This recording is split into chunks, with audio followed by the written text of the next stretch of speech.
वसुदेवसुतं देवं कंसचाणूरमर्दनं देवकी परमानन्दं कृष्णं वन्दे जगद्गुरुम्।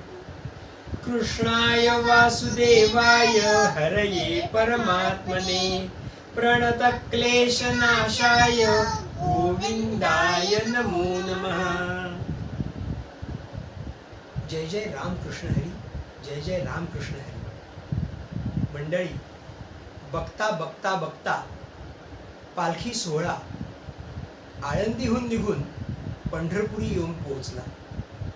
आज आषाढी एकादशी। सनातन धर्माच्या भागवत संप्रदायामधल्या वारकरी संप्रदायाला एकादशीचं महत्त्व किती हे आणखीन कुणी वर्णन करून सांगायची गरज नाही। दोन्ही पक्षामधून येणाऱ्या ज्या काही एकादशी आहेत त्यातली शुक्ल पक्षातली वारी ही निश्चित पंढरीची आणि वद्य पक्षातली वारी ही माऊलींची असं वारकऱ्यांनी मनाशी ठरवलेलंच आहे। पण त्या 12 एकादशींपैकी एक आषाढी हिला महत्त्व खूप वेगळं आहे।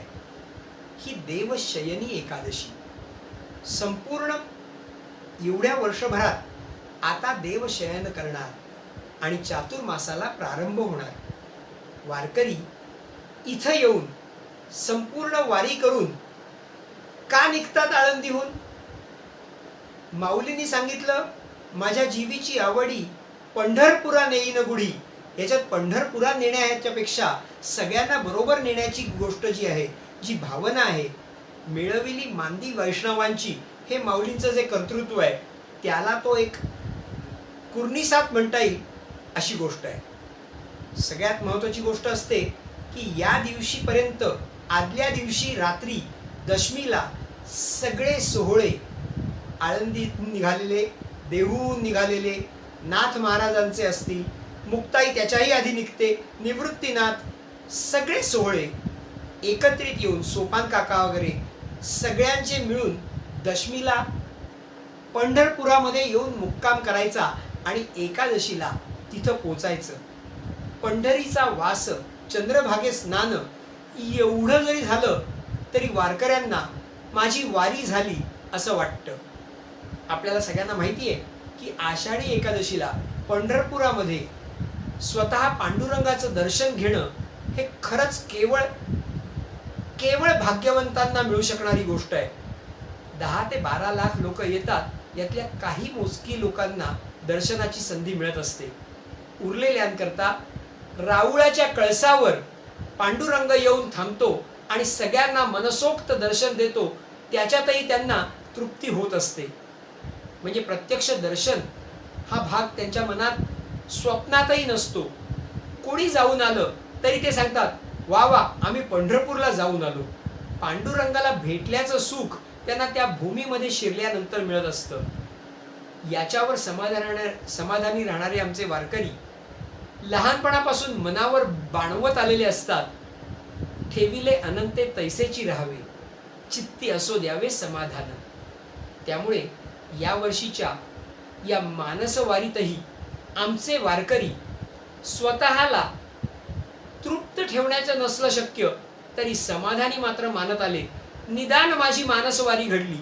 मला माहिती आहे की असेही काही लोक आहेत की जे आज स्वतःच्या घरी असताना, मी आज वारीमध्ये जिथे असतो तिथे या टप्प्याला या वेळेला मी कोणता अभंग म्हणतो बरं, मग मी तो आत्ता इथे बसून म्हणेन। माझ्या रस्त्याला मी तिथं आहे ही भावना निर्माण करून स्वतःच्या स्वप्नातून, आपण स्वप्नातला गाव पाहतो, इथे गावातलं स्वप्न हे लोक पाहतात।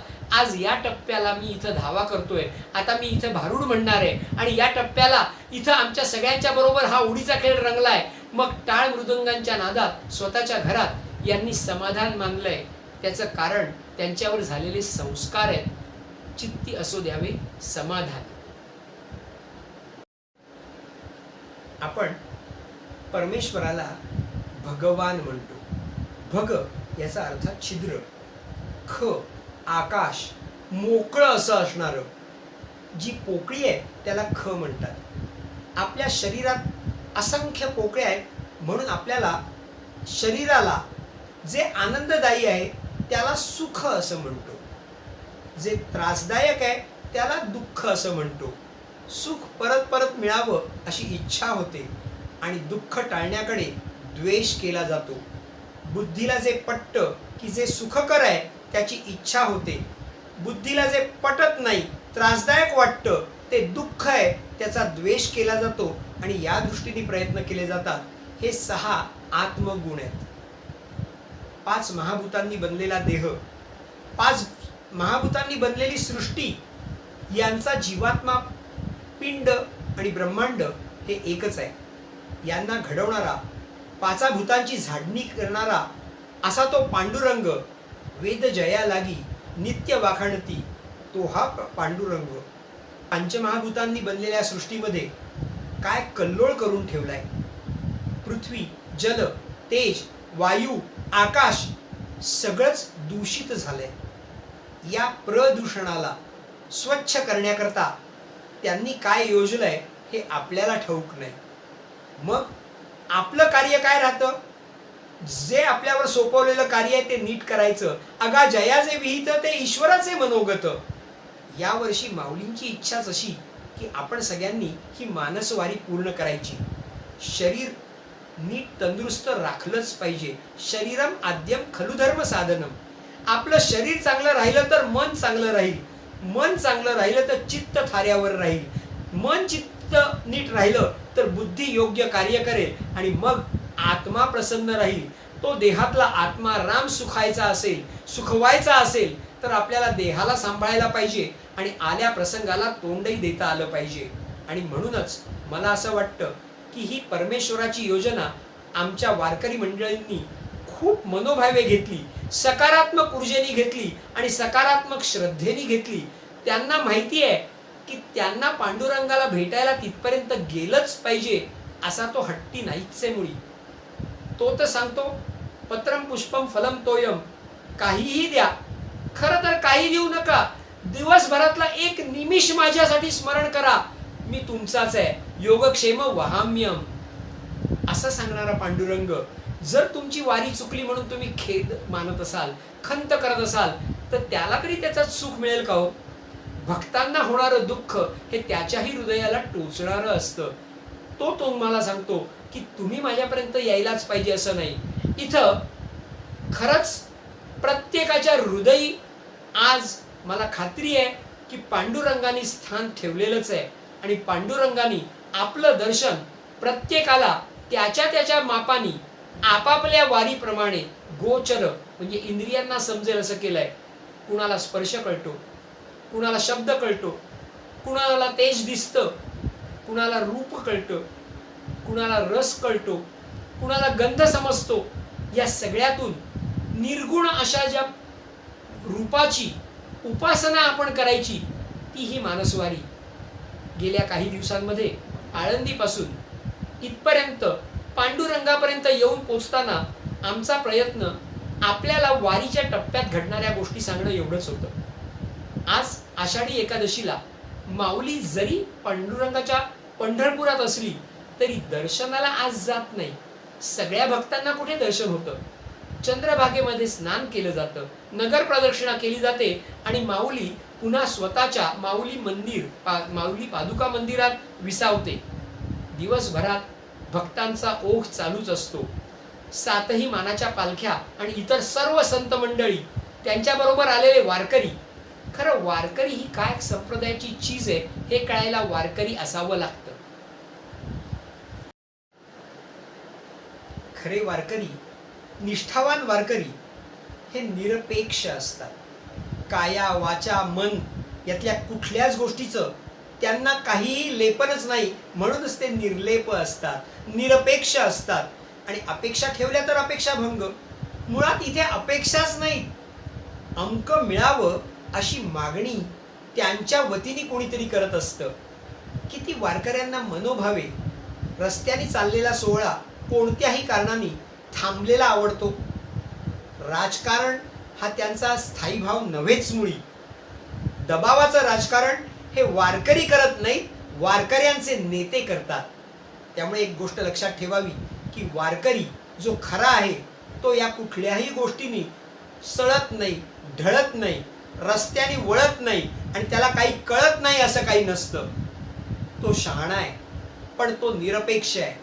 त्यामुळे वारकऱ्यांचा स्थायी भाव हा पांडुरंग आणि त्यांचे असणारे गुरु सर्व संत सत्संग एवढाच असतो.